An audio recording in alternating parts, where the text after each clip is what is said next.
Good morning, everybody. We'll just have a few minutes as we wait for people to log in. I can see the participant count is going up rapidly. We had 300 people registered for today's event. So we're expecting good numbers and some good questions from you today for our panel. Our panel is an esteemed one with all the chairs of all our leading industry associations in the public sector, and an interview with Andy Jones, chair of the PSC 100 group, to start things off. As you can imagine, Andy isn't holding back on his views as usual, so we can expect some interesting debates and conversations. Please use the chat to communicate with each other, but please also use the Q&A to post your questions. So we're waiting a couple of minutes now, and then we'll be good to go. Another minute or so. Got 120 people in at the moment. Still going up.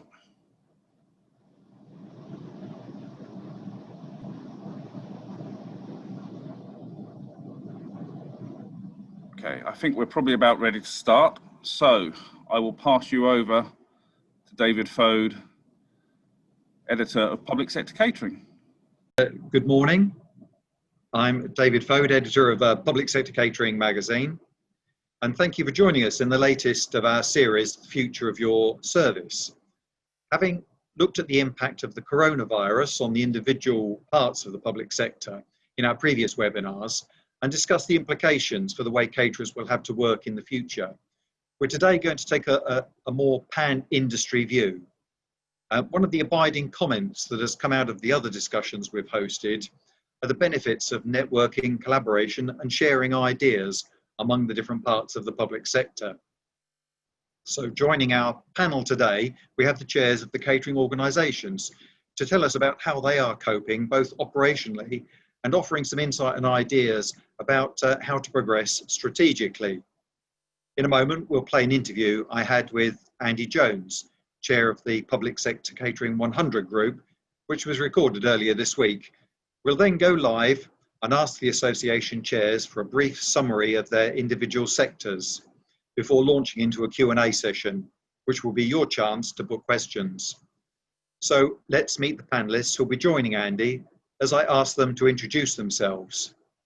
First, we've got Stephen Forster.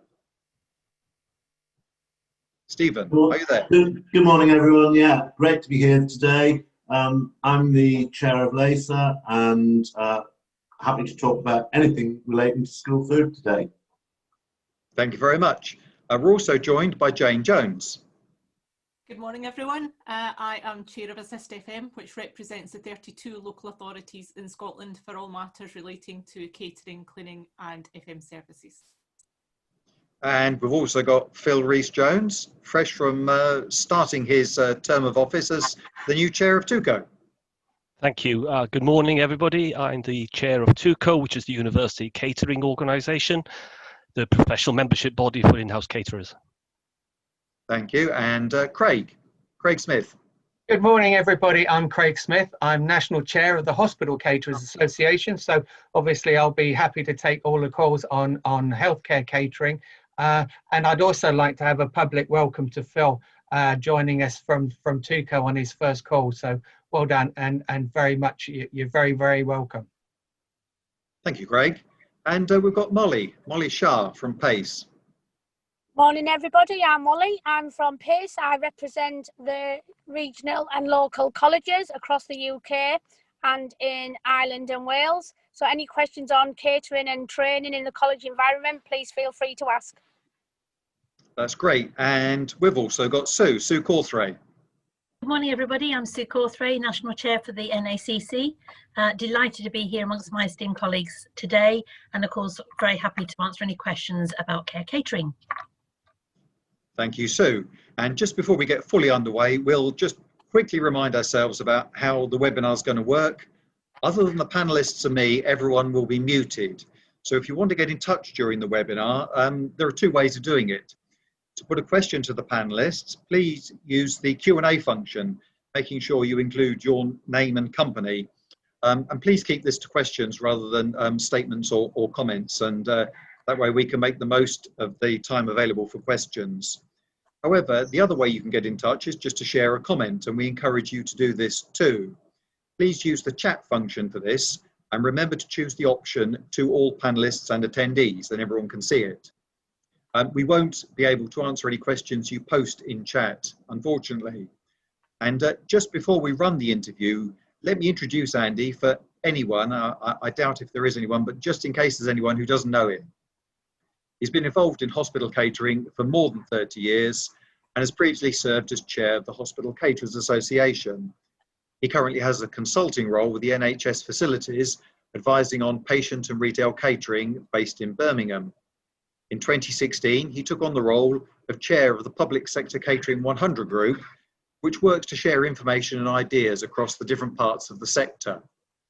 He was named HCA Hospital Caterer of the Year in 2007, has gone on to win 3 separate CATI awards, plus the Cost Sector Catering Healthcare Award in 2015. Quite impressive. Now let's hear that interview from Andy.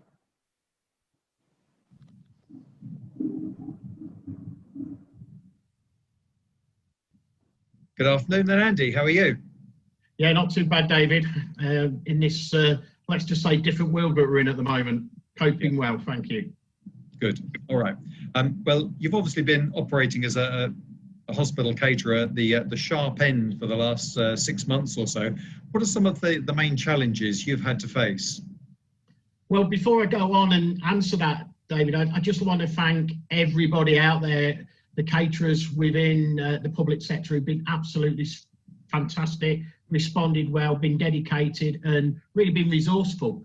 But I'd also like to, also add to that, the suppliers, our partners in this, who've really helped, assisted, gone beyond where their contract obliges to. And I want to thank them. But also I want to take this opportunity to thank everybody at DB Redpoint, yourself, David, Andrew, and all the team, because you've kept us informed and you've also helped us get the messages out. And, we thank you for that across all the public sector. So for me, working at the sharp end during this, it's been a moving, every day's been different. I don't think for the very first time, I won't say my job has been the same every day. Things have been very fluid and changing. It's been a difficult time. Again, more difficult from the staff point of view, because not only the staff we have to look after in the hospital and the patients, but our own staff. We've had to protect those as well. I think we've done more risk assessments on individuals than we've ever have done before, and that's a continuing basis. Now we're continuing to review those, and that's for all groups, including the Black and Asian minority ethnic groups, but all groups we've put through, and we've protected them as best we can. But as I say, their dedication and resource they've shown has been absolutely fantastic. They've worked through this and they've had to change their methods of working. I think all the public sector, but especially the NHS, we've had to change our methods of working.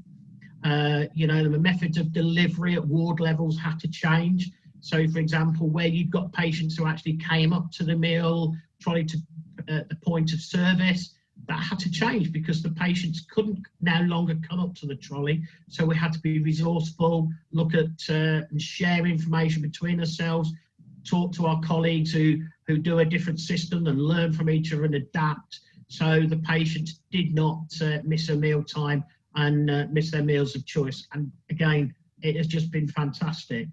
But for me, I think one of the most singular things in the NHS, this has really brought all the NHS together.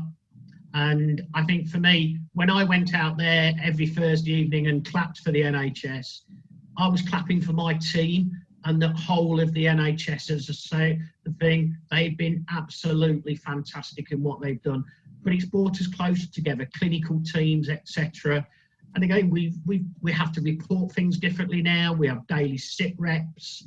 And those actually, for the first time, 6 months, they actually started to ease off. But because we're now into the second wave, they've now come forward.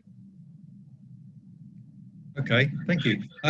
Perhaps we could just sort of spread things a little wider now and ask you to just take a sort of a view across the whole of the public sector catering industry. What are your thoughts on the next 6 months and what that might bring for us? I think the next 6 months, David, will be challenging again. I think it'll be constant change with the local lockdowns coming into force. I think that will adapt some of the ways that we have our customers coming into our outlets, whether that's a university, a school, or the NHS. I think we have to look at the way we deliver our offers. And of course, in between the next 6 months, we've got Christmas, which is always a time when caterers across the whole of the hospitality industry, it's a special time. It's a time when, yes, we do more business than ever before throughout the year, whether that's functions, hospitality, or Christmas meals. Of course, that's going to change how we deliver those as well. So we've got to look at being resourceful together. I think we're losing income. Income's certainly a problem across all the sites. We are seeing uptake of school meals hopefully starting to rise, but started off pretty well. They need to move from sandwiches to more hot meals. Universities, they're going to face challenges in their offers, in their retail offers, how to get people in with social distancing. I think the NHS now, because of we had this back in April, David, I think we are more or less setting the way we deliver it. Christmas will be different, yes, but I think the delivering of our meals, we've got all the shields in place around the restaurants. Obviously, things like salad bars and help yourself sandwich bars have completely gone. That won't come back until we get a vaccine, or we certainly get some clear guidance going forward. I think with all of this also, we may see redundancies across the sector in public sector, and that's something that none of us want to see. But sales, as I mentioned, are down. Sales are down considerably in double-digit % across all sectors, and I think that will be a challenge, especially where you've got retail outlets embedded into your contracts. I think we will see some redundancies, and that is a shame. But I can't see any other way of doing that. And for the very first time, I think the public sector is going to face some really challenging HR and staffing issues from a perspective they've never seen before. Okay, you've mentioned the second spike, you've mentioned Christmas, and we've also got Brexit, among a number of other issues coming down the line. What are the key ones you think the public sector should be focusing on? Brexit. I think everybody now realises that Brexit and COVID is going to be a mix that is not a match that everybody wants to see. It's a match that really could end in disaster. I think one of the reasons we managed to get through the COVID first wave was because a lot of the companies had actually made sure that they got their capacity full. They'd done extra resourcing to cope with the potential what was classed at that time as an hard Brexit. So I think from that perspective that has now gone. There isn't warehouses full of backup food anymore. So I think for me, we will be facing, potentially, we could face food shortages. We've already seen the government tell us that entering Kent, you'll need a permit. So already you get the feeling that we're going to have food shortages. It's going to be a problem of getting food in from the continent through the border controls. And we all know food now is very much around the process of making sure it's no longer it's 7 days. It's picked on a Monday and delivered by the Thursday or the Friday. And I think we're going to see a lot of spoilage. But for me, I think the biggest fundamental problem we're going to see is really food shortages. And I'm really concerned about that occurring. I think staffing levels, I don't think we will see a problem. I don't think that will materialise this with COVID. It depends how long obviously the pandemic goes on for. Hopefully, if they find a vaccine early next year, I don't think we'll see an issue with the staffing levels that were predicted with Brexit coming in. But I really do think we could face menus being changed at short notice, shortage of products at certain points in time, and really struggling with our supplier base to ensure we've got the correct foods at the correct time. And that's a shame, but I just think there is not enough time anymore to plan of what the planning went in before from our suppliers, and they were absolutely fantastic about how they stored their product, how they made sure they got their stock levels up to the higher degree. And I think they will all start to struggle now with COVID and Brexit mixed in together. It's a shame. And one thing that I'm really keen on seeing the government come out with a very clear response and a clear plan to protect the public sector, to ensure we can deliver our services to the people who need them at the right time. Okay, thank you. As the chair of the Public Sector Catering 100 group, you will have been involved in conversations around it's 20% less meat but better campaign that was launched earlier this year. Can you give us a bit of an update on what's been happening since? For me, the 20% less but better meat campaign has really gone well since we launched it. The chairs of all the associations have really got behind us. We've had to refine it slightly. Yes, we had a lot of negative from certain sides of the industry, but now we're engaged with those. And I think that's important, that word engagement. They now can see that what we're doing is not demonising meat, we're actually wanting to offer a better quality meat. But we have to look at, this was all driven by our customers wanting different, healthier lifestyles, and yes, the reduction in the carbon sustainability as well. So that mixed in together, we're working well, we're engaging with the likes of the NFU, the likes of the ADHB. So we're starting to engage and we're getting really positive conversations with them. And I think that is one of the most best things that we can do. It's about communicating, getting the right conversations. We're never going to agree fully because it's a very contentious issue. But, everybody knows this is being driven by those three key pillars. And the associations are totally and utterly behind this, but our customers. And, coming back to some of the questions that I've previously answered, it's our customers that we have to look after. We need those customers now more than anything. We need our suppliers to innovate and share with us more than before. So it's been a very successful start to the campaign.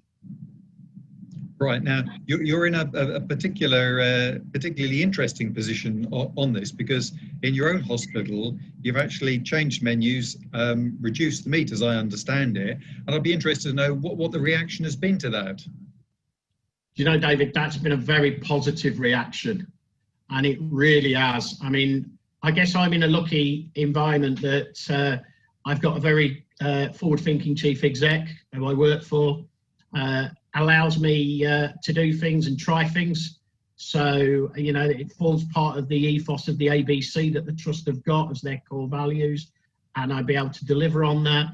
So for patients, we've got a 1-week menu, and I'm committed to reviewing that every 3 months, not every 6 months or every year. So I'm doing that every 3 months. We took off literally 29.5% of our meat, but we also increased the quality of certain areas. So, for example, we put roasts on twice a week now because that's what the patients were asking for at that time. We've put more fish on, so again, more oily fish, and again, that's all sustainable from a sustainable resource. The feedback has been fantastic. I can honestly say, hand on my heart, we've had no negative comment. The only comment that we had, which was a lady, because we put salmon on our menus, was a lady who didn't like fish but chose salmon. And she hadn't realised salmon was not, she thought it was a meat, she didn't realise it was even a fish.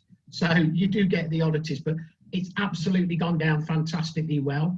With the staff side of it, they've been very positive because they've seen the changes that we've made, they've seen the healthier choice. But bear in mind, for both patients and retail, it was them who were asking for the change. So we've gone more in that. We've worked better with the chefs. So they've been involved. We've had chefs from outside of our trust come in, especially chefs, and help us develop menus, work with them on the new techniques. And it has been really positive. So not just a side of the menu's changed. I've also seen a change in the staff as well. They're more engaged.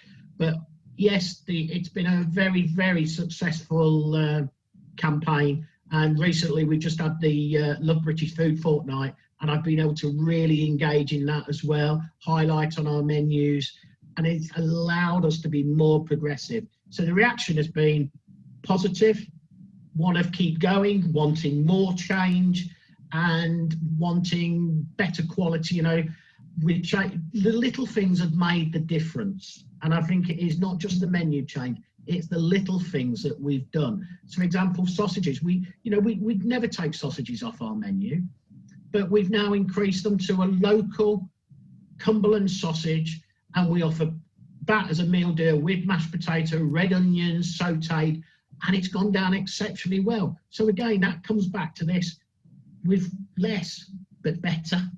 So we're offering the better quality, and the patients are also seeing that as well. Okay, now I'm going to be very unfair on you. You've outlined a huge number of changes that could possibly happen in the short term. You've told us about the huge amount of uncertainty that exists, but I'd still be interested to know your thoughts on the look of public sector catering, perhaps 2, 3, 4 years ahead. That is a very, very difficult question, David. I'd be really putting money elsewhere at this point in stage. But I think for me, one thing that won't change will be our cooperation to work together. I think that across the public sector will absolutely get better, and we'll engage closer with the colleges, because we need to think how we're going to get people into the industry better. You know, unemployment's going to be high, but we have to ensure that the people we get into our industry are engaged, well trained, and want to come and work in it. So we've got to make our industry it is the point of destination for every person who wants to work in the hospitality sector. That's point one. And I think working closely with the colleges, we can achieve that, but we must work closely with the colleges, work on the apprenticeships. I think they will grow. I think the government will give us more funding to allow us to grow apprenticeships. And again, I will wholeheartedly welcome that across the whole industry. I think the associations will come closer together again, align themselves in different areas of campaign, allow the PS100 to give them a louder voice together in certain areas that they want to get the message across that they're all aligned to. I think the food offers in themselves, I think we'll see more. The trend will still go for plant-based. I think people will want a healthier lifestyle. We're going to see more from the government about the obesity strategy as we move forward. I do believe, and looking and talking to certain MPs, I think we'll actually see a change in how the VAT rates are applied to certain products to encourage people to have that healthier lifestyle. But I also temper that with, we also have to ensure that we don't get a growth in malnutrition. So I think that side of it, from the care and the healthcare side, have really got to work closer together and come together to ensure that we've got a joined up thinking from hospital to care. I think that is really going to be a key factor that we develop. For me, I think the food offers, as I said, will keep changing into plant-based. There'll be more call for that. I think people will want to see more provenance of product, where it's come from, especially if we get, the government are trying to change the food standards is coming in, if the law on what can allow to be coming to this country. It'll be an utter and total disaster if we see things like chlorinated chicken and hormone pumped meat. I don't think we will. That'll be bad for our industry, our farmers, but also bad for us as public sector caterers. I think there'll be more pressure on us to offer a better value of service. I think there'll be a lot of pressure because somewhere along the line, there has got to be a recompense for this pandemic and the impact of the money that's been spent to protect us as a society. But I think overall, for me, looking forward, food offers will change. People will want a healthier lifestyle. They'll want to see what we're offering as sustainability. But I think core to me is it's all about our people investing in the training, investing in the people that we've got, nurturing them and bringing them forward and making them the next generation. That's certainly given our panel plenty to chew over. Thank you very much, Andy. Thank you, David. Right, well, we're back live now, and before we move on to questions, I think it would be interesting for people listening in today just to go around our panel and get them to give us a brief overview of the state of play that they find within their own particular sectors right now, and perhaps some thoughts also briefly on what Andy had to say. I'd like to start with you, Stephen, if I may. Yeah, sure. Thank you. And thanks, Andy. That was really interesting. I also echo Andy's thanks at the beginning of his video there, that an interview, that we really are grateful to Public Sector Catering for giving us this platform to continue to discuss the issues that all of our industry face. But in terms of school food, as Andy mentioned, children are back in school. We're seeing a slow return to them taking school meals. However, sales are down, and this provides a huge challenge in our world where fixed price contracts largely govern what we do. And that means that service providers, whether they're in the public sector or the private sector, are challenged, and they're having really difficult commercial issues to deal with, particularly where they've got fixed costs and labour costs to contend with against a reduced income. And I think that for many suppliers, across the industry, that is going to cause them some real pain. We have had instances where we're seeing that some providers are giving notice to schools. We're having some suppliers potentially may go to the wall if sort of this situation doesn't improve. My biggest concern really is being able to continue to provide food for vulnerable children. Recent data indicates that 2.2 million children are now registered for school meals, for preschool meals, sorry. And 900,000 of those, so almost 1 million, are newly registered. And that is concerning for us. Especially as we also then set that against the fact that sort of indications are that around about 35% of children are only getting a hot meal, and the rest of them are having, through social distancing measures and everything else, to rely on sandwiches and continue to have cold meals provided in schools. And that is a real concern for us because, of course, hot food in many instances can be in school can be the only meal that many of these vulnerable children in particular get in a day. And that does sort of then link to other things and other health issues. So we know that the government are concerned about childhood obesity, but many of these children have been living on sandwiches since March, and we owe it to them to get back to having a hot daily meal in school.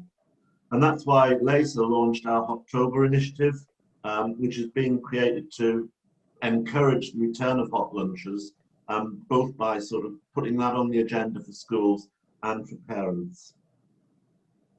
I think, Andy, you talked about Brexit, and I think it is a real issue for us. And in our industry, we try as much as possible to focus on using British food, but of course certain ingredients are always going to have to be imported.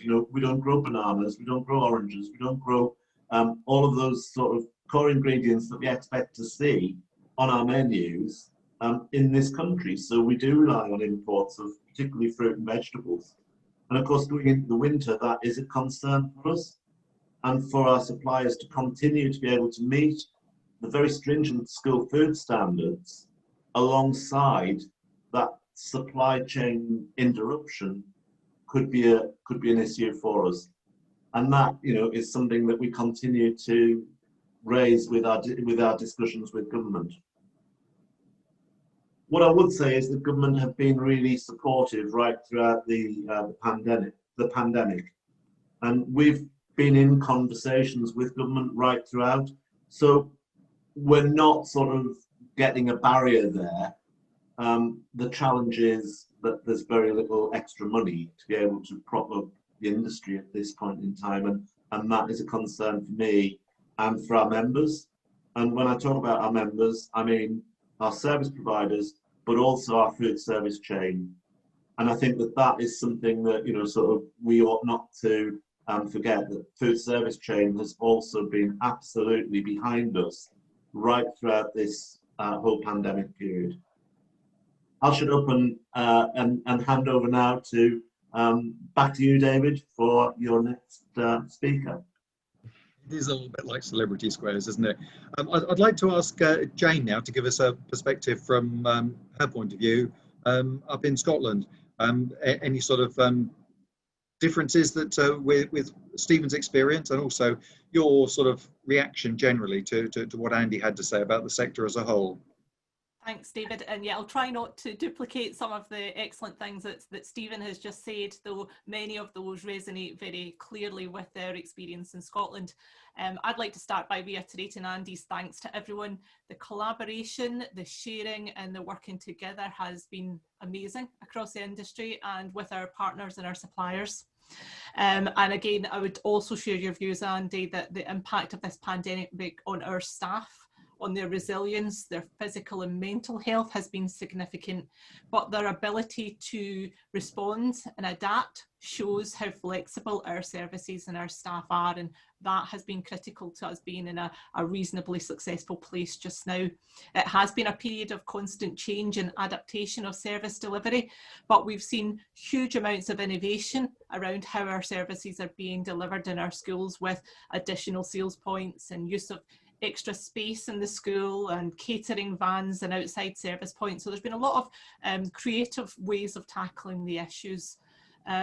One thing you did touch on, Andy, was the risk of redundancies across the public sector, and I think we shouldn't be afraid to discuss that, even though it's something that's pretty unpalatable.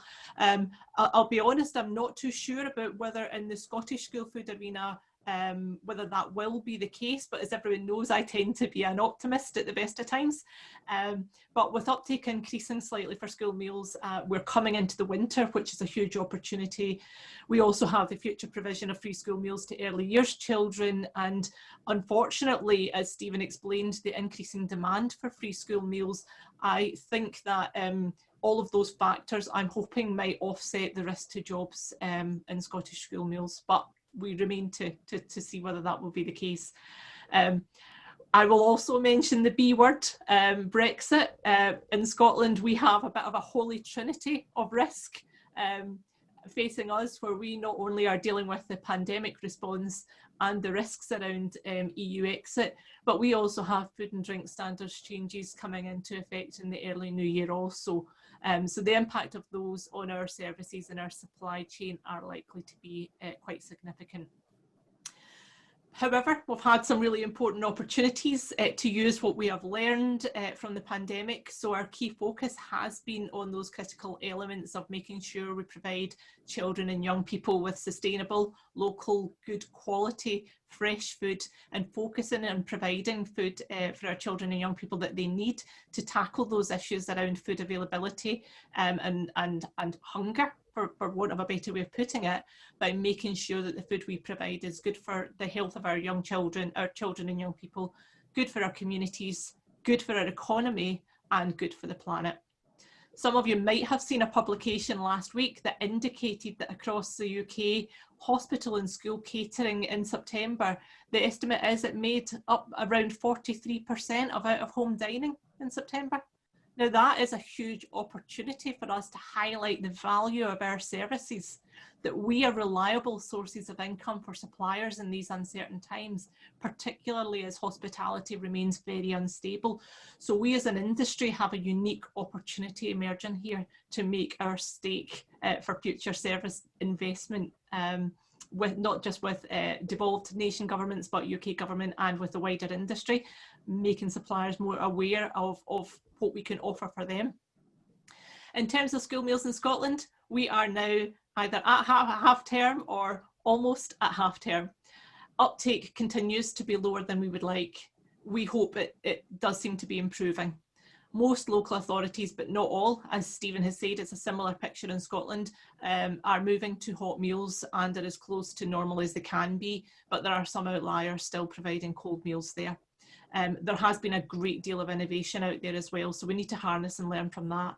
But ultimately, our people have been working incredibly hard since their schools returned in August and are all looking forward to their well-earned breaks. That's great. Thank you very much, Jayne. Now, everyone will be aware by reading the news that hundreds of thousands of students have returned to university in the last few weeks, and almost immediately a percentage of them have gone into some sort of lockdown. It sounds fairly horrific from a sort of an organisational point of view, and perhaps Phil, you can bring us up to date on what exactly that's meant to you and your members in TUCO. Yeah, thank you for that. Just a little bit of background in terms of TUCO. So we're a membership organisation that supports its members to save hundreds of thousands of pounds each year, and provides members with unparalleled support to help assist in the delivery of in-house catering. On a normal day, on normal times, we would cater for about 3.5 million students, producing over 3.8 million meals per week, and we employ about 30,000 members of staff across the UK. And to the sector and the economy, that's worth about £780 million per annum. But like many colleagues that are talking today, we've been affected by the coronavirus pandemic, and that hit us early this year. And also, we mustn't forget, we've lost friends, families, and here in Cardiff, we lost colleagues as well throughout the illness. And these people will always be remembered in our memories. But as you said, campuses have closed, catering outlets have been mothballed, and true to our members' initiative since February, we saw great examples of how our members helped out within the communities in the battle against this virus. We saw the catering teams rally to the call of the NHS, helping care homes, food banks, and creating meals for key workers. I'm kind of very proud of the part we've played in the hospitality sector's response to this crisis, and how quickly and professionally our colleagues, partners, suppliers are swung into action. During this time, many of our members were furloughed and turned to TUCO for training development, because that was one of the activities that you could do.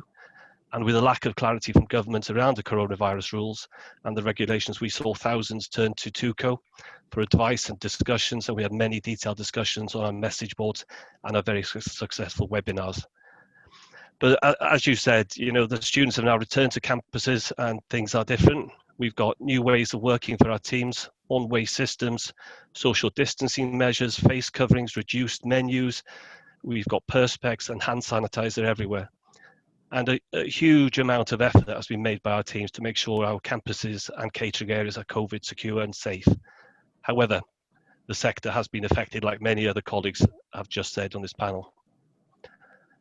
Catering plays a large part of the on-campus student experience, and we now have a situation whereby students are receiving a blend of online and face-to-face academic study, which means that students don't need to come onto campus, and we have seen a double-digit reduction in sales across our catering outlets. In fact, this week we'll have seen that a further 3 universities have gone into full virtual learning, and this will drive the footfall down even further across the university and in the catering outlets. This situation, with staff being encouraged to work from home, has further compounded the decline in the income. So this is on top of what was a busy and lucrative conference and event business that has been decimated by the virus for the foreseeable next few months. Whilst I do portray quite a bleak, maybe realistic picture, what we have seen in the sector is the rise of resilience, teamwork, and I like the cross-sector collaboration and appetite to do the best that we can for the student experience and the customers in general. Like Andy said, we're hopeful for a return to a new normal in the coming months. However, in the meantime, and once again, we have seen our members rise to the challenge by developing initiatives very quickly that demonstrate to customers and the universities the benefit of having an in-house team. Let me mention just a few initiatives. We've got click and collect, click and deliver, mobile apps, online grocery stores being set up, and large volume food delivery into self-catered residencies for those students that need help in isolation. These are just examples of TUCO caterers at their best. But we must look forward. We've got Brexit on the horizon. I know that's been mentioned a couple of times, and the possibility of a no deal. With regards to Brexit, we've got university contingency plans. But as the TUCO team, we've been working hard with our suppliers on our joint resilience plans. And I think we'll be in a reasonable, good place to support our members with the uncertainty that this may bring. So this situation has brought just how important the revenues we generate through the catering, conferencing, events department are to the financial sustainability of our establishments. University catering is very much dependent on its customers being on campus and using our facilities. Until we get back to any semblance of normal, we face with face-to-face teaching and more people in their workplaces and events and conferences happening again, so short term is going to be tough for the sector. There is no doubt about that. We will all be challenged with new ways of being more efficient with the resources we've got and think creatively about how we can possibly deliver our services in different ways to support the student experience in the future. The TUCO board, our chief executive, Mike Haslin, and the whole TUCO team will continue to provide its members and the wider public sector with the benefits of being part of the TUCO family for future generations to come. So just to finish, it's going to be tough, but I think we have the tools to recover and move forward from there. Thank you. Terrific. Thank you very much, Phil. Craig, perhaps I can turn to you now as we sort of, the number of cases of coronavirus and COVID-19 continue to rise, and we're sort of heading towards the predicted second spike. Well, what's going to be the impact on you and your members? Okay, it's a good question, David, because I mean, joining with everybody else in thanking everybody else who's been keeping us sort of going, it has been a fact that public sector caterers have been on the front line, be it in hospitals or in care homes or even in the schools and universities now. They've been on the front line since the very first day of this, and they continue to do so. Paradoxically, though, in healthcare, with the coronavirus and the pandemic, what we've actually are seeing is a reduction in patient numbers because we can't carry out the normal healthcare that we would expect. We had hoped, as we were coming down from the first spike, that we would be starting to build up our services again for the rest of the healthcare that we should be offering everybody in the NHS. And we're trying to work out how best we can do that in a second spike. I would personally like to be seeing that we are confining our COVID patients to specific hospitals, allowing the rest of the NHS to actually get on and do the rest of its care duties. But it is a fact that we have to be carrying on with that. What we've seen over this period is a change in the way of patient services, and is already reflected that the buffet style services have had to go. We've had to work out how best we can actually be providing the service to the patient in the best, safest way. But equally, back down in the catering department, how best we can provide that service, and by splitting teams and having to work very, very carefully to ensure that everybody is keeping themselves as safe as possible in order to do the services. So we have that. I reflect, though, Stephen brought it up first of all. One of my biggest concerns is the reduction in our retail catering. Andy's talking about redundancies, Stephen's talking about loss of revenue and so forth. I think what we are going to have to see is perhaps an end of the nil subsidy arrangements. We simply cannot provide a service across the whole day as many of us do, and people like the NHS are going to be exempt from this 10 p.m. curfew because we have to be providing a service to our customers, the NHS staff in our case, across the 24-hour period, and that comes at a price because we need to be paying people to do the job properly. We need to be paying for that service. So that's something which gives me great concern. What I have taken a great deal of confidence from is that throughout this pandemic, the government has actually been willing to listen. And having associations like ourselves, the PS100 and all the individual ones, it has given our industry an opportunity of being heard. And there have been many occasions, and I could point to a few, where we've actually made the difference by people actually listening to us and actually acting on that. So that's been very good for us as well. In terms of the being resourceful, of course, that's in our nature, that's almost in our DNA, not only as caterers, but also in the parts of the sectors that we work in. I think it's a great opportunity, rather than sort of worrying, and as we will rightly have to do in the short term with food shortages and everything if we don't get a deal. But it's a great opportunity for the Love British Food campaign. You know, we should be looking more to seeing how we can actually take on a lot more of our stuff from the UK. I'll be realistic though, we can't survive without imports, and that we will have to face up to. But it is something that you know, is a challenge for us.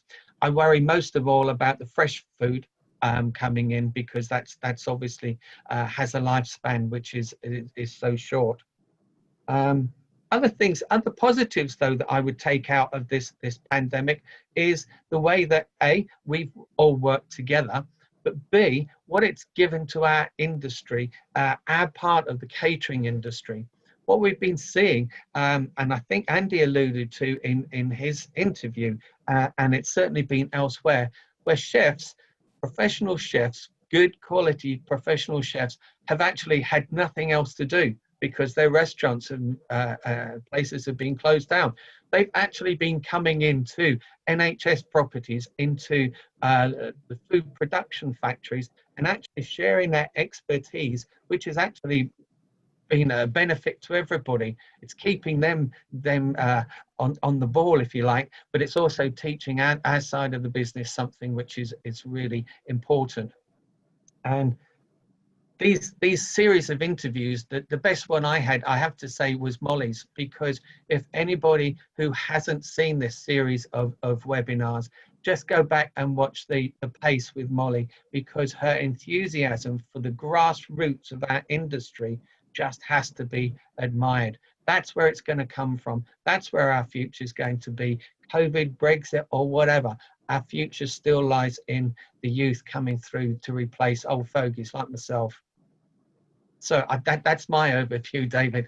Back to you. Thank you. I'm not sure that this is a sort of a wonderful connection here to go from old fogies to Sue, or it seems a little unfair, doesn't it, Sue? But nonetheless, the care sector it was very much in the public headlines right at the beginning of things. But there always was the concern that there will be a second spike of coronavirus, which looks like it's developing now. So I just wonder how that leaves the care sector and NACC and its members in particular. So I think obviously one of the key things is, and I just want to excuse me, reiterate everything everybody said so far. And I think this is one of the challenges when you come further and further down the list after following my learned colleagues. But one of the issues I think has been that we were always going to be worried about the second spike, all of us. And it looks like we're obviously heading into that second spike. I think people who are working in care homes, whether it be a care staff or catering, it's been a very long 6 months, and we continue to be in lockdown. Really, we have a little respite and come out of lockdown, and then we go back into lockdown. So life hasn't really changed for us. It's just continued. I think our biggest issue within the care catering sector is about social isolation and nutrition and hydration. That has to be and will continue to be a focus, particularly as we go into the winter months. So obviously, our members, have worked tirelessly, whether they're in a care home or Meals on Wheels or in any kind of care setting, have had to really focus on how we can ensure that every day we're providing that good, nutritious meal for everybody. But I think it goes further than that. I think what we've had to do is adapt think about how we can make those meal times interesting and entertaining, because that has to be and continues to be the focus of the day. But if people aren't having any visitors, if they aren't going out anywhere, and so they're not having any kind of respite from being inside, we as care providers and the catering team have got to find ways of being innovative and creative to really focus on the meal times. So whether it's, we look at, specialist days, the British Food Fortnight was great, because care homes were able to really focus on doing that and engage with suppliers. So I think over the next 6 months, as catering and care providers, we've got to look at ways at how we can highlight the food that we're providing and make it interesting and more entertaining. We've got to be entertaining in how we provide food to everybody. I think that our suppliers have been amazing, and it is a worry as we go into the winter months. And again, what has been said already, are we going to have issues with supply chain? Obviously suppliers are struggling because they've not got the same customer base they had. So how's that going to affect them? How will it ultimately affect us? But I know through the members that some of our members who are suppliers have been extremely creative and innovative as how they support us, whether it's a pop-up shop or whether it's working in partnership with us to, particularly in my own organisation, about delivering food to people who are getting domiciliary care. So they have been really innovative and creative, and I think innovation and creativity has been a key focus during this time, and we've got to continue with that as well. Obviously at the NACC, we've had to adapt the way that we support our members. So we've had to again be creative around social media, about how we get to our members, how we reach out to our members, and how they reach out to us, because they've had to find somewhere to go to, and so we've really had to focus on that. And I think also we've also had to focus on, particularly now as we come into the winter months, about our Meals on Wheels. That is going to be a lifeline for a lot of our customers as we go over the winter months. A lot of our customer base has been people who've been isolating, who've been shielding, and that's going to continue potentially. So I think that for us, the Meals on Wheels over the next coming months is going to be really, really important. Excuse me, I've got a frog in my throat today. So that meal service is going to be vital. So again, we need to support our members in how we deliver those services and how we can support them. Just coming back to the discussions over, healthier lifestyles and the meat and everything else. Again, we have had to support quite rightly our members in that they can look at the different ways of the menu planning, and how menu planning is really, really key. And although we need to make sure people are having, good healthy meals, it's all about choice as well. And that choice has been absolutely key. People now are coming into care settings having lived different lives, so we've got to make sure we adapt to support them. So we've got to continue to do that. And I think these webinars are a great way of sharing those ideas and sharing those key things that we need to focus on as we go forward. Everybody's worked so hard in every sector, but I think, again, we're really good at that as care caterers. We're very good at adapting. We're very good at working together. We're very good at sharing ideas. And I think we've all had to learn to do things differently, and we'll continue to do things differently. And our workforce in all of our sectors is phenomenal. I personally have been very proud of my own teams, but I've also been very proud of our members who've come to us with ideas, with suggestions. We've shared them out, and that's been really, really key. And again, it's about supporting people with the training as well. And you're absolutely right. Molly is so good at really focusing on, and her focus is about, we need to keep replacing stuff and giving people the right support and training. And we need to do that, because how we deliver food over the next 6 months and in the future is going to be different. It's going to be a different way of how we produce food and how we deliver food services. in the future. Thank you very much. So I did want to just return to the topic of Brexit. And I'd be interested, Stephen, to know from you.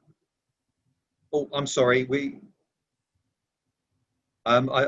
Molly flickered briefly back into view. I was going to turn to, there. Molly, I'm sorry, Stephen.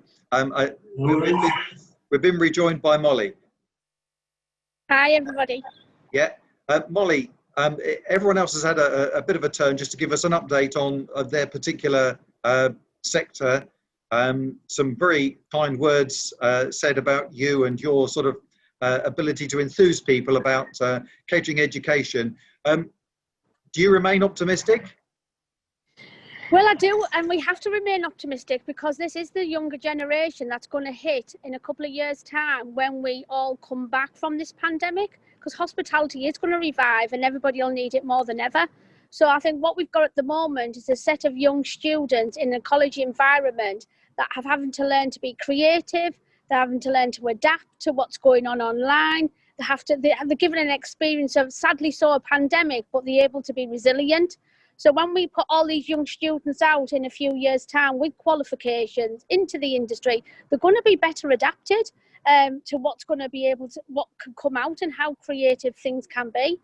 I think, as Craig said there, we've got a lot of experienced chefs out there that have shut restaurants down. It's time for them to also contact colleges where we can get them in. They can bring some fantastic experience into the industry because it's a time when, as we all know, hospitality is always busy, restaurants are always busy, you never get time to trade, you never get time to go out into the community, but this is the time to do it.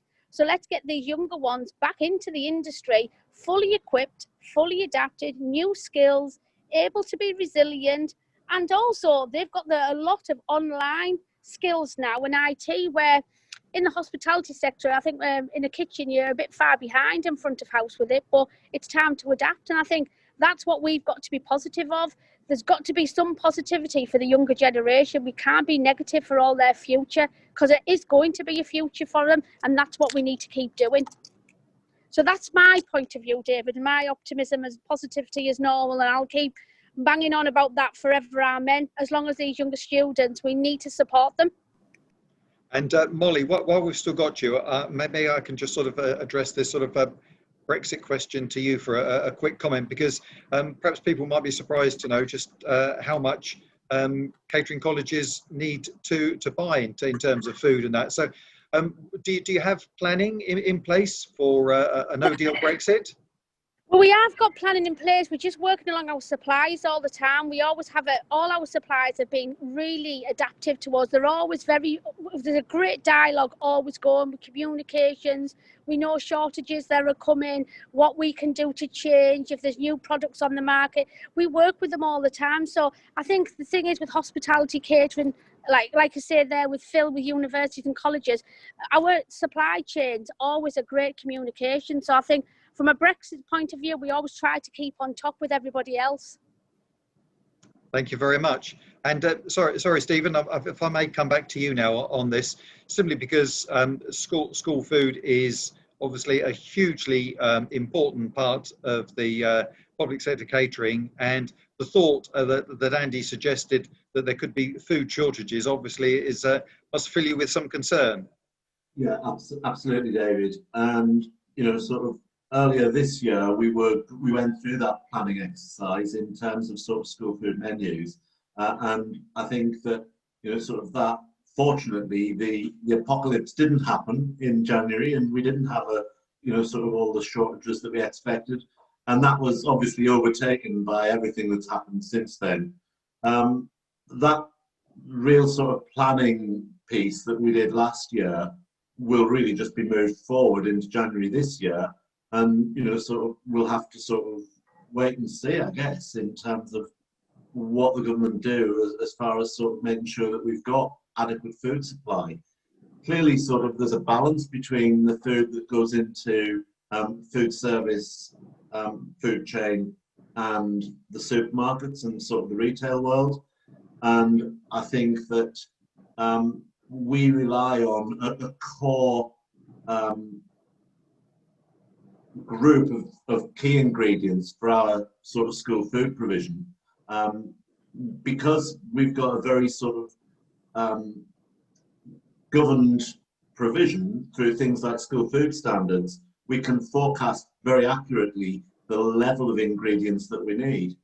Of course, that's changed with things like social distancing hitting us this year, where we probably are down on certain ingredients and other ingredients are up. So, for example, our bakery buy has increased exponentially because we're providing food, like cold food to children in terms of sandwiches and so on. And that means that probably, and I've not got the figures to hand, but things like our purchase of butchery products has gone down to match that change in menu mix. We very much hope that by January we're in a position where we've got a return to normal in terms of sort of that overall menu delivery. But the way that things are going at the minute, we just can't predict that, and that's a real challenge for us all as service providers. And whether we're in food or not, in schools or across the entire chain, really, that same thing applies to all of us. All right, thank you. We had a question in about the possible acceleration of the move to fresh, cook, freeze, and the potential implications then for what that will mean for kitchens. Perhaps I can turn to you, Craig, because I know this is a model that's used in some trusts, and we've also got the hospital food review due out very soon, which may have some points to make on kitchens and kitchen refurbishments. So your thoughts on that, please.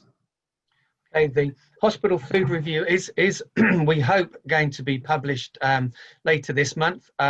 It's still with the minister, so we can't actually give you a definite date, but it really was a large part of our conversations as we went around the country looking at various places. And should it be fresh cooked? Should it be delivered meal system? Should it be frozen? Should it be chilled? A whole lot of different people had loads of different ideas, and each of them were able to showcase some really good examples. I think the issue, though, really is in the infrastructure of the individual hospitals, as far as we were concerned. Some hospitals, I mean, I have to be perfectly frank, nowadays have no kitchens. New hospitals were being built without kitchens, which personally I think is a disgrace, but that is a fact of life. So we have to address those. Others, and I certainly have managed a few of these in my time, we had massive kitchens, probably much too large for what we actually need nowadays, and they could be consolidated. But the sad fact of this sort of thing is that over the past year or so, as the chair of the HCA, I have gone round to a number of hospitals that I've been going to for many, many years, and they haven't changed one drop. They still have exactly the same old equipment to provide the service which is needed today. There is a massive need in my part of the public sector catering for a massive injection in capital to actually bring together, bring our services up to date in terms of being able to offer the service that we should be providing now. And it can be done, and it can be done through fresh cook, if we could guarantee that we can get enough people through like Molly and through the chefs coming in and realizing that this is a very rewarding part of the industry, then we can do it. If we can't do it that way, then there are some very good delivered meal options out there, as long as the infrastructure to deliver them is correct. That's my take on that sort of question. All right, thank you. We had another question in about the National Food Strategy, which is being led by Henry Dimbleby, and the potential role for the public sector. Maybe, Andy, you can just kick off and give us a bit of a view on what part you all can play in helping to develop this. I absolutely welcome the food strategy. I think we've got a major part to play. I think Craig's echoed it really succinctly there about hospitals as well. The public sector is the one that really is going to drive us out of any impact that we've got from the financial thing. in the UK. So for me, I think we need to get round the table. We need to really see the next volume when it's released, look at the detail, but work with Henry and the team and drive it forward. We are the catalyst to that change, and I think we have to embrace that, and I'm sure all the other chairs will echo that, and this is something that we need to be able to do as an industry, as a body, and let's focus on this together and drive it forward and embrace what we've done, because this is going to make a change to future generations, and that's so, so important. Okay, thank you. Stephen, there was another part to the National Food Strategy talking about social justice, and perhaps that's something that you could give us a comment on. Yeah, David. I think that sort of as part of the National Food Strategy, Henry wrote in there asking for free school meals to be extended to all universal credit claimants, and that's something that we absolutely support. And following this, Robert Halfon, who is the chair of the Education Select Committee, has tabled an early day motion discussion on child food insecurity, and he's actually secured a debate on that topic. But he's written an article, I think just in the last day or so, that says that delivering social justice means feeding children properly. And he goes on to say that we're not doing so, and so we must. He notably states that combating child food hunger should be as much a priority for this government as its work on improving education standards. Because he says, that we know that the two things are interlinked. And unsurprisingly, the evidence shows that hungry children not only don't learn at school, but they've got damaged life chances later on in their life. Now, some Conservatives would question the role of the state in addressing child hunger, or argue that the government's welfare system already acts as a safety net for those that are falling on hard times. But as Lord Krebs' report revealed, when the government's own calculations of welfare payments don't even cost in the provision of a healthy diet, in line with its own Eat Well guide, we're not giving families on universal credit a fair chance. The Kellogg's report, A Lost Education, also says that if child arrives at school hungry, teachers believe that they'll lose an hour of learning time in a day. So there's lots of education inequalities. Now, sort of Boris was elected on a whole sort of tranche about levelling up and addressing social injustice. And I think that within the article that Robert has written, he states that the National Food Strategy recommendations are a tough sell to the Treasury that is currently spending unprecedented amounts to salvage our economy from this pandemic, but says that there's already money that could be put to better use. And he states things like the sugar tax that could potentially be ring-fenced and put to support feeding children in schools. So I think that there's some thought going on in government that is actually sort of at a fairly high level, that is saying, well, this is becoming a real issue for us. And if we're serious about tackling obesity and tackling the things that are a cost to later life, as well as addressing those social injustice issues, it does come with feeding children well and treating children at the bottom of the social system, or the social ladder, in the right way. We need to have that safety net. And I think that the National Food Strategy does help us to address that. Okay, thank you. Jayne, what in Scotland is different from what Stephen's describing in the National Food Strategy? Because you've got your own particular plans up there already, haven't you? We do around how we're likely to tackle this, not just as an industry, but Scottish Government has established a social renewal advisory programme, which is looking at what we can learn and harness from the pandemic response in all areas, not just around food provision, and how we can use that to build a fairer Scotland in future. That has a number of separate work streams, and one of them is a food circle, looking at not just food for schools, but also food provision for our communities, so that we can tackle hunger across Scotland, and the aspiration, of course, is to end hunger. I sit on that food circle, which means that we have a seat at the table when it comes to these discussions, and we're able to help influence, hopefully, some of the recommendations from that. Lindsay Graham, as many know, also sits on that food circle, and actually doesn't just sit in the food circle, she sits on the overall advisory board. So it's I guess I can say with a bit of confidence that the issues that Stephen has highlighted sit front and centre of Scottish Government development. Okay, thank you. I want to turn now to another topic that's been raised on technology, grab and go, lots of different and new ways of delivering the service that you provide. And Phil, I was interested in some of the comments that you made about some of the innovation that's going on in the university sector in this regard. Could you tell us perhaps a little bit more about that? So whilst it's probably new to the university sector, this innovation has been out in the private sector for a number of years, from companies such as Deliveroo or the various retailers, Tesco, etc. But what our caterers have done across universities quickly harness this and put it into place in a very short period of time. And we've implemented the click and collect or the click and deliver kind of apps, or setting up retail shops pretty quickly instead of the catering outlets now who are struggling for footfall.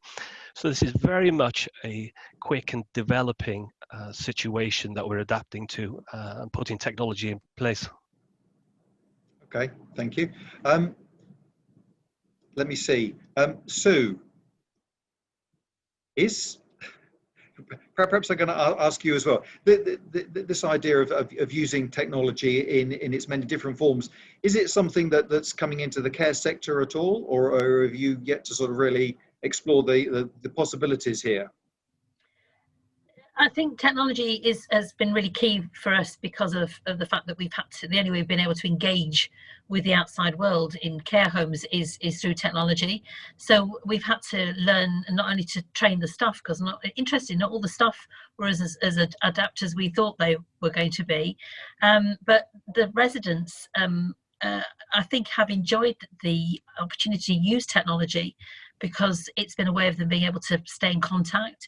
So we've had to train the staff, but we've also had to support tenants and residents. And of course, what people have also done is use that technology to enable people to do their shopping as well. So I think it is the start of the way things are going to continue in the future. But for me personally, I would hate for technology to replace so much that we lose that personal contact, because that personal contact is really, really important. But I think, again, because of these webinars and everything, we've had to use technology, and staff have had to use technology. But for clients, it's been a huge way of keeping in touch with the outside world. Okay.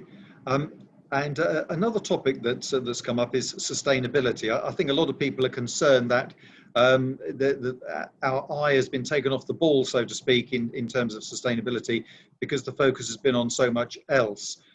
Jayne, I know that you've got some views on this. Yeah, absolutely. It's very much something I think everyone cares about, and me in particular, I've got a lot to say on it. I think we've already talked about the use of technology, and I think that has helped to make some advances in terms of being able to drive forward the sustainability agenda during this pandemic. So pre-ordering apps in schools has led to a reduction in food waste. That's absolutely clear. Reduced menus, which prior to the pandemic were very broad, has also helped with this.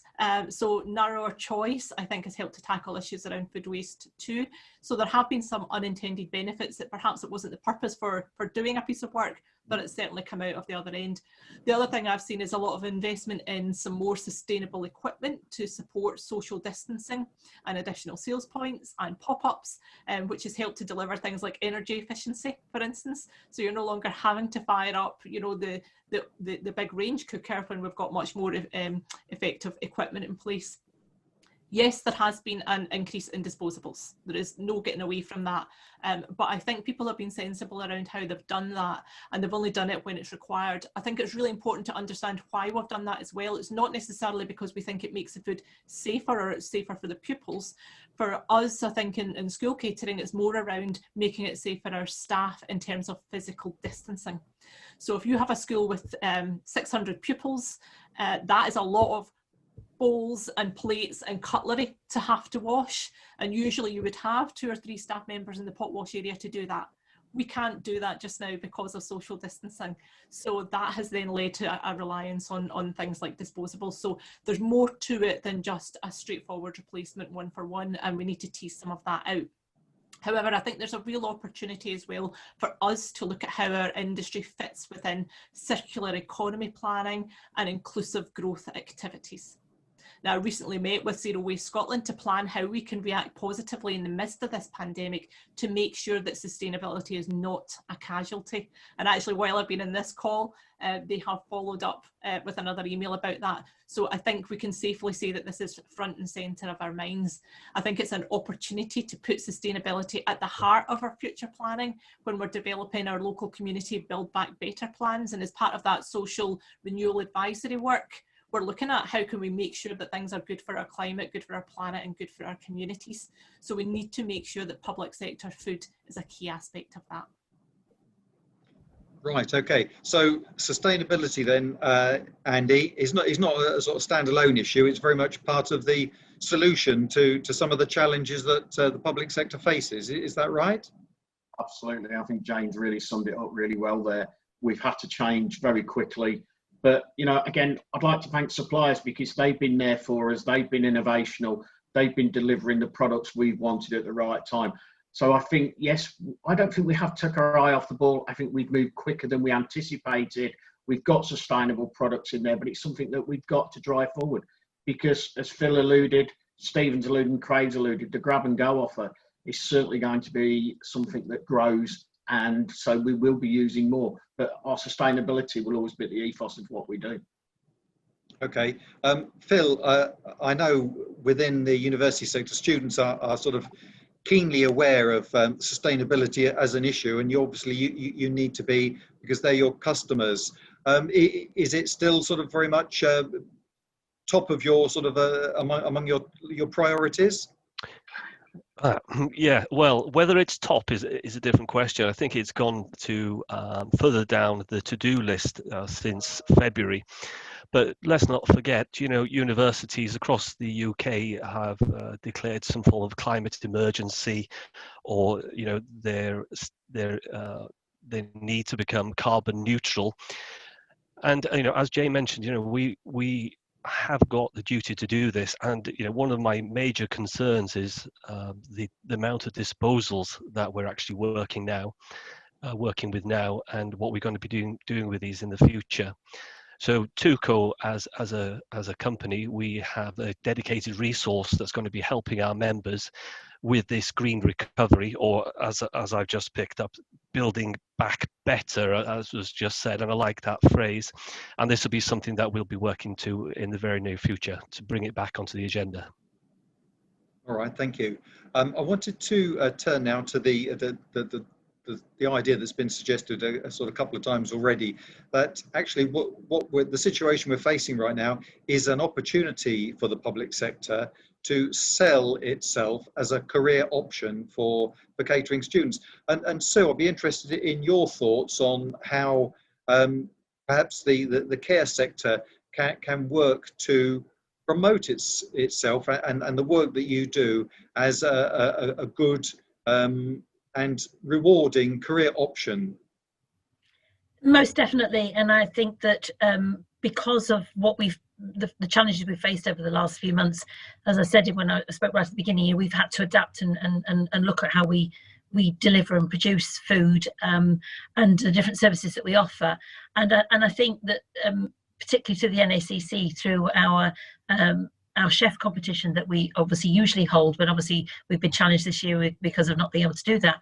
But that really recognises the great meals that are produced by chefs in our kitchens across the UK, and how we must continue to do that and promote that working in our sector isn't just about meat and two veg. It's about being innovative and creative, providing a well-balanced nutritional meal, cooked fresh, and how we can promote staff to come into our sector, be trained, and see that working in catering is a career, that we want people to have a career working in our sector, and that you can work your way through and be a good chef, cooking fabulous meals for an audience that also is changing and evolving.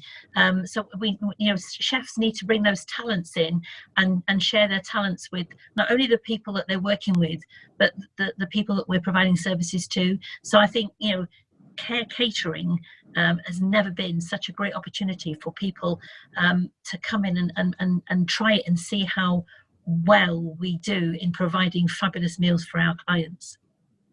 Okay, thank you. Craig, I guess the NHS is in a similar position in that you've had a fair amount of focus over the last 6 months on the work that you do. You've been in the public eye. Is this the time then, the opportunity to be able to use that exposure you've had to talk about careers as a hospital caterer? I certainly hope so, is the simple answer. But to give you some live kind of experience, in my day job, we were really proud to be asked to take on the first Nightingale Hospital down in London. And immediately there was an immediate need for literally hundreds of people to be trained and got ready to operate in London Nightingale. We had to go through a series of interviews, of course, and then training before they were actually allowed to go into that hospital environment. But these were people from all walks of life. There was people coming in from the catering industry because the B&I style catering and everything had closed down. But there were other people coming in from the theatre. They were coming in from doctors, they were coming in from lawyers, and all sorts of people were coming through the doors wanting to help.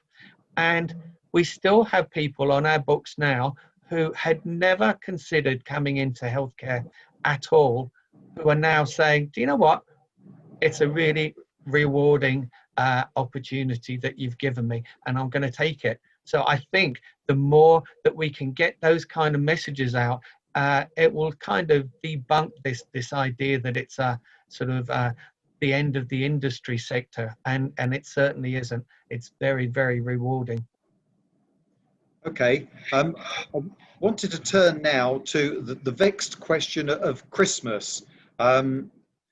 We've had a bit of a heartfelt question from someone who's obviously working in the hospitals, saying that they're racking their brains about how they can best manage to serve up a Christmas meal. And I'd be interested to go around you all now, just to sort of hear from your own perspectives on any ideas you have, or perhaps your members have come up with on how to tackle this question, bearing in mind all of the restrictions you're likely to have to operate under. Perhaps Stephen, we could start with you. Yeah, sure. Well, Christmas is always a mad season.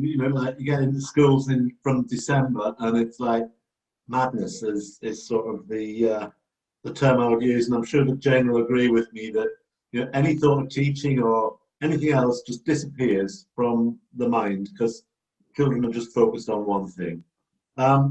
Clearly, it is going to be challenging, particularly with social distancing. But like our members and caterers across the country will make every effort to make Christmas as impressive for our customers in schools as they ever would.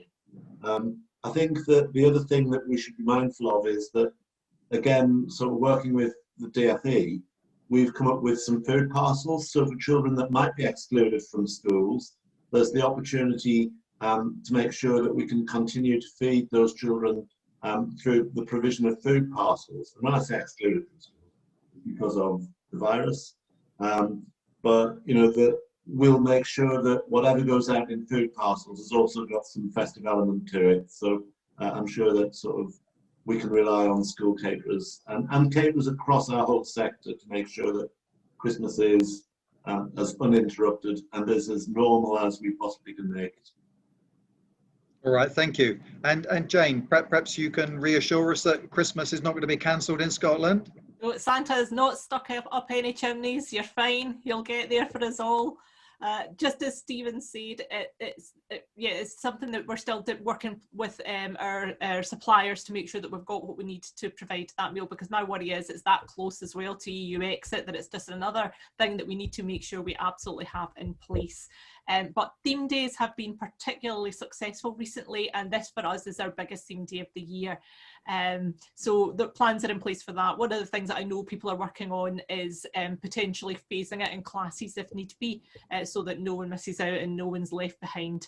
And yeah, to reiterate Stephen's point about parcel deliveries, if that's required for children who are unable to attend school, we did that at Easter. You know, we made sure there were Easter eggs in the parcels for the children and young people. So we've learned from that, and we can make sure we can put that learning to good use for Christmas too.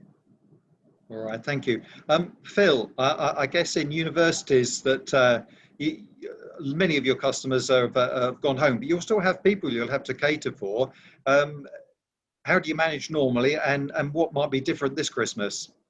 So I suppose there's two answers to that one, David. You know, Christmas is normally quite a lucrative income generation for the conference and events teams across the whole UK. And this year, I think that's going to be next to nothing. If we're allowed to do any at all, that will be done by the teams in the most COVID secure way. What we're expecting this year is that students in the main will go home probably towards mid-December, assuming that there's no local lockdowns in place, which is perhaps a slight concern, because if we do have local lockdowns or students that are self-isolating or perhaps in quarantine, or even international students who can't return home because of flights issues, they'll turn to our catering teams to be able to provide them with food parcels or grocery via the click and deliver type service that I mentioned earlier. Okay, thank you. Craig, what's likely to be the situation in hospitals for you? Well, Christmas is always a great time in hospitals. It's a great time to actually visit the wards, because the feeling that we're all in this together is never better than at Christmas, when you're actually up on the wards on Christmas Day. I don't think we see consultants carving the turkeys anymore, but you know, it will be. But what makes me smile most about Christmas at this time of the year is that all of our catering teams now are actually being asked to make their Christmas forecasts now for their suppliers, so that they can understand sort of what the demand's going to be. And how can we come up with a realistic forecast for this Christmas, when honestly, you know, what is in front of us, we've got to deal with it as we can. But like everybody else, Christmas will still be there for us. How, I'm not quite sure. Right, okay. Sue, perhaps I can turn to you. I mean, in my mind, I've got this lovely image of care home residents sort of gathered around a table together, wearing their paper hats with their party favours, and getting ready to celebrate a nice Christmas dinner together. Is that sort of thing going to be at all possible this year? I think who knows is all we can say. As we all know, the guidelines change weekly. So will we be in total lockdown? Won't we be? Will we be in a bubble? Will we not be in a bubble? Who knows? I think care homes will do the best they can to give the best day they can for the residents in wherever we are.